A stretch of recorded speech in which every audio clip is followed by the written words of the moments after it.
Hi everyone, welcome back to Bernina Club for 2019. It is February and this is our first Bernina Club video for the year. For those that don't know me, I am Robin Kurd from Bernina Sewing Centre in Tauranga. We've been running Bernina Clubs now for about 26 years.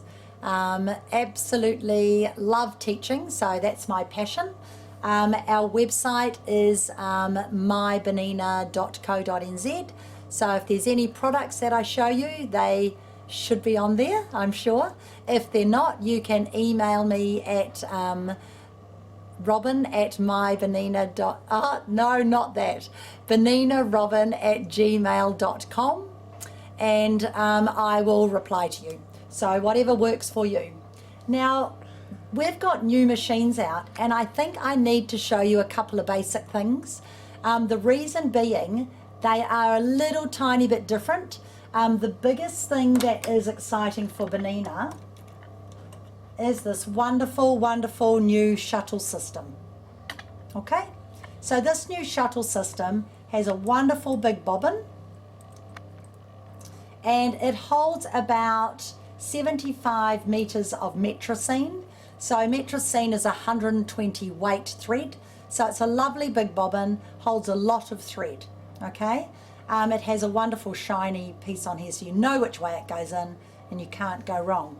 But what I really want to show you is I want to explain the difference in the two machines when it comes to doing some of the functions. So this beautiful machine here has got a lovely big shuttle system in here, and it has this wonderful hook system. People are getting into trouble putting their hook system back, okay? So it's got two little horizontal lines here. If you hold it that way and put it in that way and set your machine that way, it'll be easy. And then there's a clear hole which lines up inside your machine with a silver dot. So I'm going to lean the machine back, and I'm going to turn the balance wheel towards me until the inside of my, can you see that? The inside of my machine is lined up like my shuttle hook. So my hook is just going to go in there, and if I just slip it, well, it's a bit hard to hold in that with one hand. If I just turn it around, it magnetizes in, and then I know it's in properly, and then I just shut this door. Okay, and that's how you put that shuttle system in. So you don't have to worry which way it's winding because it's all automatic. Then you can put it on. Now, excuse me, if I have my sew table on, I'm just going to lift this up and show you. I'm just going to lift my foot up. Here's me saying that, I'm going to push it. Lift my foot up, and I slide this on. And I want to do work inside here. I can't see. So what I do is I go into my settings, the house, I go into my settings here, which are the cogs. I go to my sewing machine and I turn my light off. Now I can see clearly through my plastic perspex opening where to put my bobbin case in. It's brilliant. And it's so much better because when the light's on, I can't see because it reflects up. So I'll show you that again. I'm on sewing and I go to my home page. Most of you will go straight to settings, and I go to my settings function. I go to my sewing machine and I go to my light bulb and I turn it off. Okay, so now I'm going to turn it back on. Now while I'm in settings, I'm going to go back and show you how you set your machine to knot off at the beginning of your work. So here's my settings. I go to straight sew zigzag, and there's a picture of a needle and a knot.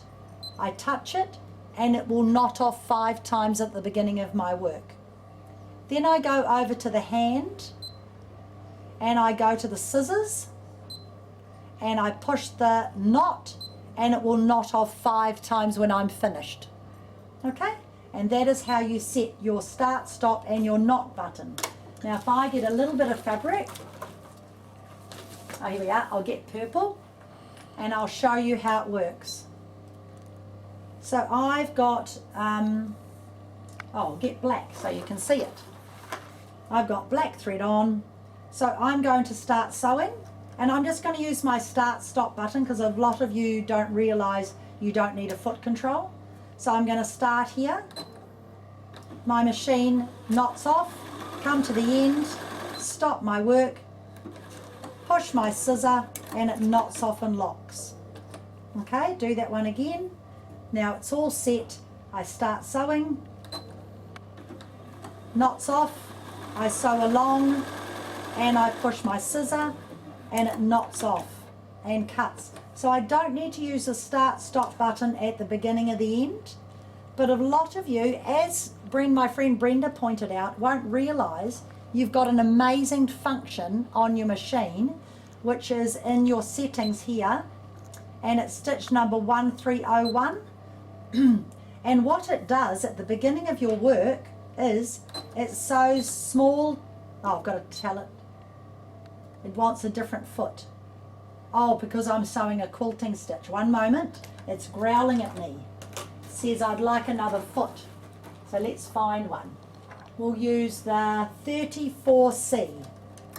It's saying you can't do that straight stitch with that foot. So I'm going to tell the machine, gone up to feet, I'm going to search 34 and I'm going to see.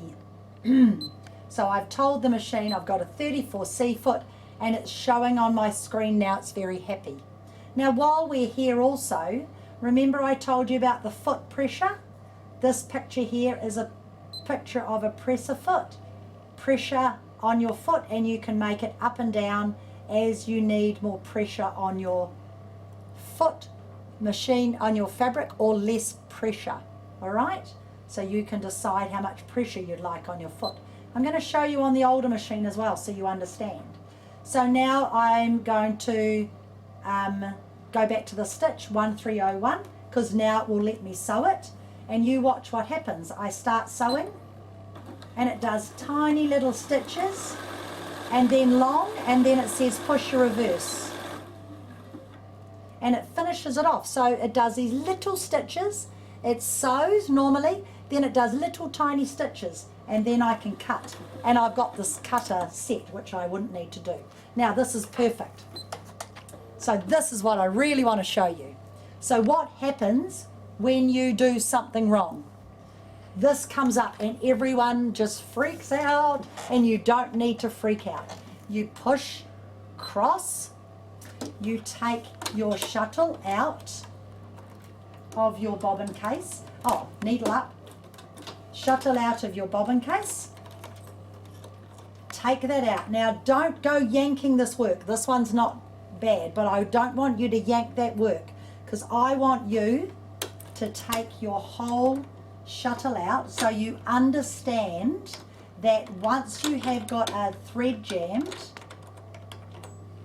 it jams around this hook. So if you go yanking that all out of a machine, you can A, damage the hook, B, bend the needle. Now look what happens. I can pull my thread out. All right? Now, on some machines, if you pull this out and you don't rethread, also you will keep jamming it because it may have jumped out of your top unit. So I always tell my ladies and gentlemen, I tell them to rethread the top, re-put the bobbin in, and you will not have any problems again. All right? So when you're using that function, you do not need your scissors as well. So it's just wonderful. Now, if the needle's not at the right height, it says threading not possible because the needle is not in the correct position. Push your needle down once and up, and the machine will set it. Very, very clever. So listen and look at your machine, and then I can thread my needle. Okay? So it's very, very good. Now again, I'm going to go into my settings.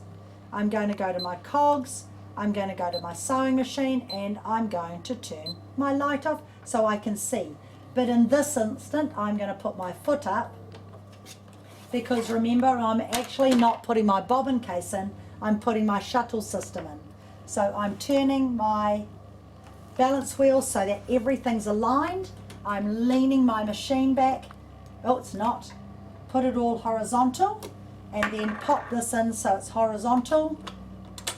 Turn it around so that it's horizontal and it will just click into place. So it doesn't have to be hard, and then put this in. Okay, and you can feel it nice and tight, and while I'm in here I might as well put that back in as well. And then I've got my cutter. So I'm going to turn my light back on. I'm going to go in and I'm going to take off my scissors. So hand, scissors, take it off, right? So I'm not going to make that same mistake again. So it's really, really good for you to understand. It's not a problem. Now, can you see on screen it's showing pattern begin? So it's telling me to touch that and it's going to the back of the beginning of the pattern. So if I want this top thread to go down through here, what's the easiest way to do that? Put my thread down, my needle up, lift my foot up, and use a scissor or something, pull your thread through so that you've got your thread underneath your foot to start sewing. Okay, you don't need to bring your bobbin thread up. So now I'll turn it over this side so you can see it. I'm going to sew. It's doing my little stitches. I'm sewing, I push my reverse and it does my little stitches. Now this time I'm going to cut and I won't get a jam because I'm not locking it off as well. So look at the tiny little stitches it does at the beginning of my work. It does normal sewing and then tiny stitches at the end. Isn't that a brilliant stitch? Now there's another stitch you might use, and it is your stitch that is for dressmaking. So this stitch automatically sews forward and reverse, and then at the end it sews 6 stitches as well. So I'll show you that one. Most of you have got these stitches, you just don't know. So it went down 6 stitches, it reversed, it sewed down and then reversed 6 stitches and went back again. So these are wonderful stitches you've got on your machine. Now we're going to slip across to this one. Oh, by the way, if you get hot while you're sewing, do you know that you can pop in a little personal fan and slip it into your USB port, and you've got a wonderful fan? And guess what? $4.50 from the warehouse. Amazing. My sister gave me this for the computer, but I use it by my sewing machine more. I think it's wonderful. So there you go, I've got a lovely fan. Right, we're going to slip along to this machine. So this is a B570 Quilters Edition, the new model, 9mm. This is a B570 Quilters Edition. Why did they name it the same name? I'm not sure. But I want to show you where your lock-off button is. So this one doesn't have scissors, but it has a lock-off button. So when I'm on straight sewing, I just go to I, and I've got a knot. So now I can start sewing if I got thread on. Yeah, sure, I've got thread on. Well, I don't know if I need my fan on. I'm not cold. I'm not hot. So I'm going to lift my foot up because I don't have an automatic lift device on this one. And it's got the same automatic threader. And you have a thread cutter at the side. And have I got a bobbin in? Yes, I have. So I've pushed the knot button. So I'm going to put my foot down, and I can sew without the use of a foot control, but I'll take my speed down. So I'm going to knot it off. 2, 3, 4, 5. So when I get to the end, I'm going to stop and push my knot and sew. The downside of this one is it's going to knot and then keep sewing. All right, so the other thing you can do is pattern end, and you can sew and it will do 1 and stop. All right, so the knot or pattern end, the knot will knot and keep sewing, but pattern end will sew 1 stitch and stop, and it shows you a stop on your screen. Okay, to put my needle up, I can just touch that, and to put my foot up, I lift it from the back. So I'll show you that again. So on the older machines, if you go to here, I'll come down here, show you it nice and fresh, okay? So can you see how I've got a yellow showing there? It means I've used a function. So I'm just going to put my foot down. I'm going to go to I. I'm going to knot it at the beginning, and then it's going to sew after 5 stitches. And I want to finish it, but I can't do it till I stop it. So if I want to knot it, that's fine, but I have to count the knots. But if I push knot and pattern end, I can sew, it knots and does 1 stitch. Okay, so I can work with those two in conjunction or just use pattern end. And then I can push my needle up, lift my work up, and do exactly the same. Now let's just have a look at your stitches on this machine, because you've got stitch number 5 the same as the other machine. So you just put your foot down, it's going to sew forward, it's going to reverse. When I get to the end of my work, I can push my reverse button and it will finish off and stop. Very clever. Needle up. So there you have it. And those are your stitches. So you still have your knot off at the front and end on this machine. You have pattern end, and you still have the stitch number 5. I don't think you have the patchwork stitch, but I'm going to check. No, you don't have the patchwork stitch like on this. So I know they are the same name, but you can see this one is a bigger machine, and this one has your standard shuttle system like most of you are used to. So this one does 5.5 millimeter stitching, and this one does 9 millimeter stitching. So Bernina's goal is to have all of the Berninas with this lovely big shuttle here. So at the moment we have it on our Bernina 7 series, we have it on our 5 series, we have it on our 4 series, our new 4 series that has just come out, and there's also a new 3 series coming out later on in the year, and they'll all have this wonderful big shuttle system. Okay, so I hope that clarifies a little bit about your knotting off. Oh, if you've got a really old machine, here's what you do.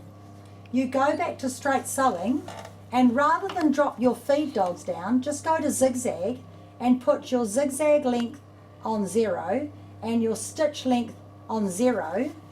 And when you start sewing, here's what you can do. You can just count 1, 2, 3, 4, 5, then go straight sewing. You'd have a foot controller normally, and you sew, and then when you get to the end you can stop and you can just push zigzag and it will lock off. So you can do it with any machine. Okay, there is nothing hard about that. You can do it with any machine at all, and you still nearly get the same results, except for I think I need a new needle. Can you see how it skipped a stitch here and here? That means I need a new needle. All right, so don't always think it's a machine problem. That's normally a new needle, or the machine needs an oil. That's amazing. You'd be surprised that a dry machine will sometimes skip threads. So just think, I always put in a new needle first. I make sure that my machine is oiled, and then after that, if there's a problem, you bring it into our wonderful technician and he can fix it for you. So now on the video you are going to learn how to make this wonderful bag, and I did forget a step. So when you come to sewing your binding on, please make sure you put your handles in before you sew your binding on. So as the video goes on you will see that, but I'm just letting you know now, the handles go in before you sew your binding and before you sew your wonderful zip. So you will get to see how to make the lunch bag. Here's the 2 that I've made, and they're a lot of fun. The fabric is all wipeable, and you should make yourself one, if not other members of your family. So I hope you've enjoyed the first session of our Bernina Club, and I will see you all next month. So have a safe and happy month.